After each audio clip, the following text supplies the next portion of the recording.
flowering plants are made of a shoot system and a root system. Then we saw that a shoot system is made of stem, leaves, flowers, and buds. But basically we shall look at the stem, leaves, and flowers. So we have already looked at the root system, and I'm sure you have seen that it is actually simple. Now let's look at the stem and at the shoot system. And the shoot system, we begin with the stem. So a stem is a region of a plant body which bears leaves and buds on its anterior end, as well as roots on its basal end. So what does that mean? If I was to compare it with a human being, the part which your head, on which your head lies, that means your head, your upper part is what we call the anterior part, and then the part where your feet are is what we call the basal part. So when we say that a stem is a region of a plant body which bears leaves and buds on its anterior end, we mean the upper end. But the reason why we don't want to say upper is because some stems are not vertical, some of them are horizontal. So when you say the word upper, you would be somehow lying. But I want you to take it, if we get the normal stem, the upper part is the one that we call the anterior end. But for those ones that are not horizontal, it's better we maintain the ones that are not vertical, the ones that are horizontal, it's better we maintain the word anterior instead of saying upper.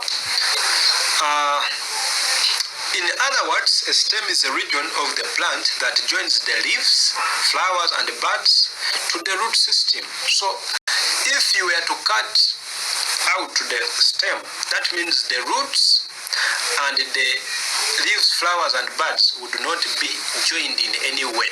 That means you can't have a plant.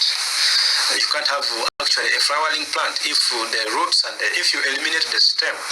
So the main function of the stem is to hold leaves and flowers in a strategic position for trapping of sunlight used in photosynthesis, as well as to attract pollinators. This is one of the importances.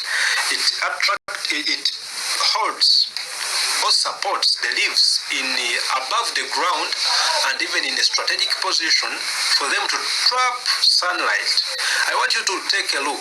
If you have plants and you plant them together, you find that some of them will become very long, so that the stems will become very long, so that they can actually compete for sunshine. So another thing is that the flowers must also be held above the ground, so that pollinators can see them from a distance, so that they can come and pollinate them. Another thing is that another importance, which probably I never included here, is the transportation of mineral salts and water, as well as food in the xylem and the phloem, because we have seen that actually the xylem and phloem, from the roots, then they come and enter the stem. So if you remove the stem, there is no way that water will be transported from the roots to the leaves and fruits and other guys. So the stem must be there as a connecting link. So this is a picture of a generalized stem. You can see we have what we call an internode, but we also have what we call a node here, a node, and then we have a meristem. We have what we call a bud and what we call an axillary bud. And I think I really told you what an axillary bud is. Probably this axillary bud can become a branch, a side branch, or it can become a flower. So it is always between a leaf and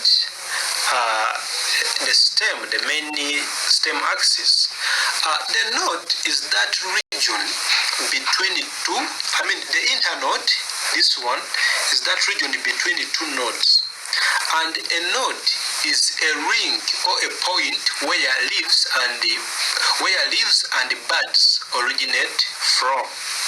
So anywhere where you see where a leaf is attached, or a flower or a bud side branch, just know that it was a node. And the region between the two nodes, So if you see two branches, one is up, another one is down.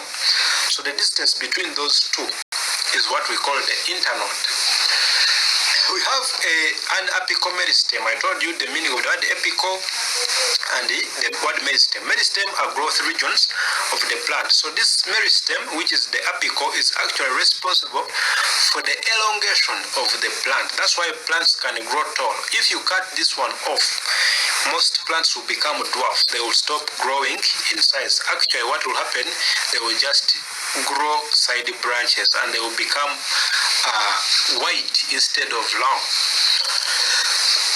It's funny that once this apical bud is still there, most plants will not have branches near this apical meristem. Why? Because it produces chemicals known as auxins, which inhibit or which prevent the growth of stems around, side branches near it.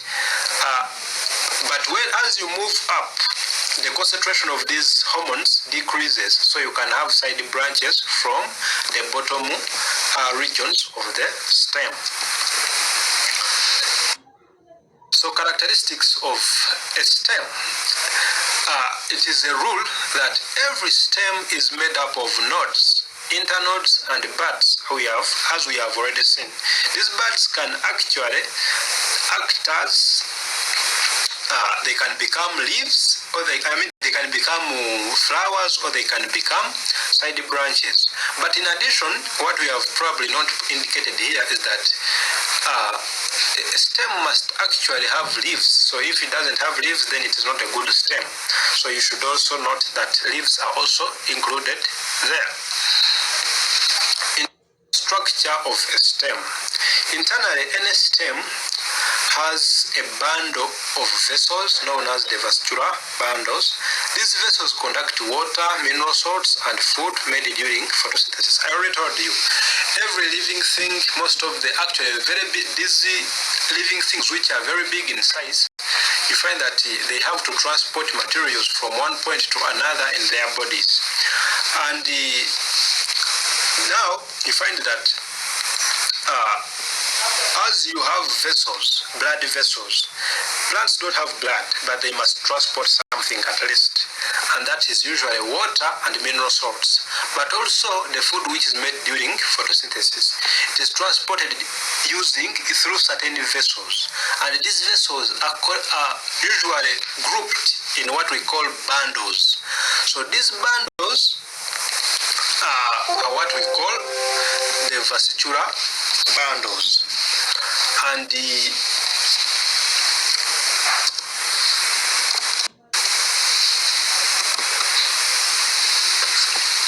what we call the vascular bundles, and you find that these vascular bundles,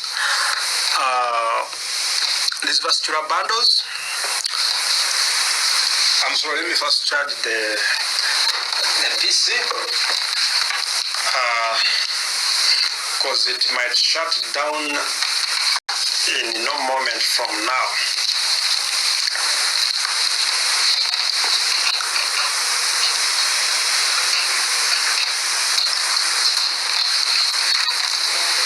But you can increase, like you can go forward. You may not wait for all that thing. So now I've already explained that. So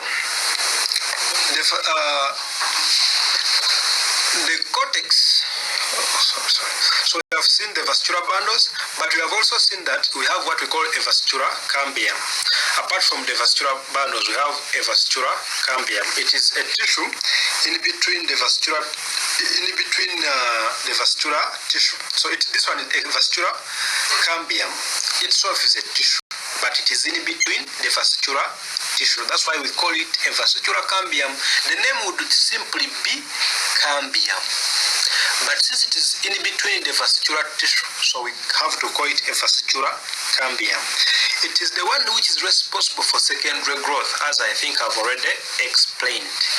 So it makes the plant to grow in diameter, and it becomes big, and that means this is actually usually found in dicotyledonous plants.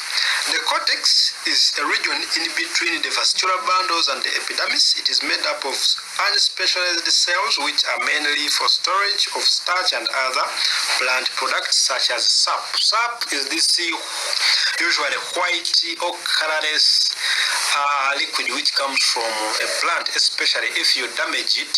If you hit it with a stone, if you cut it, there is always that liquid which comes out, and it's what we call sap. And it is always stored usually it is stored in the cortex.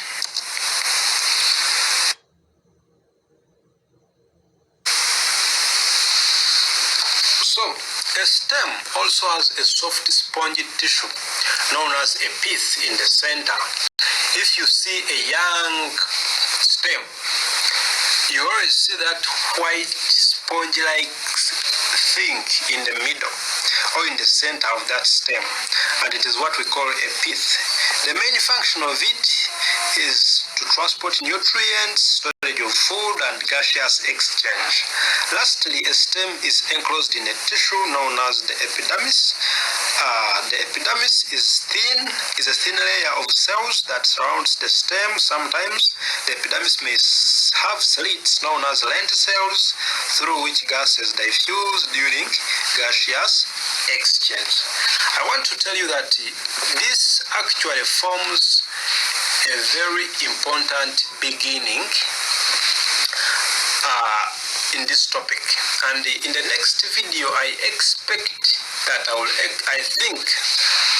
will exhaust this thing called flowering plants, and from there we may now go to Kingdom Animalia.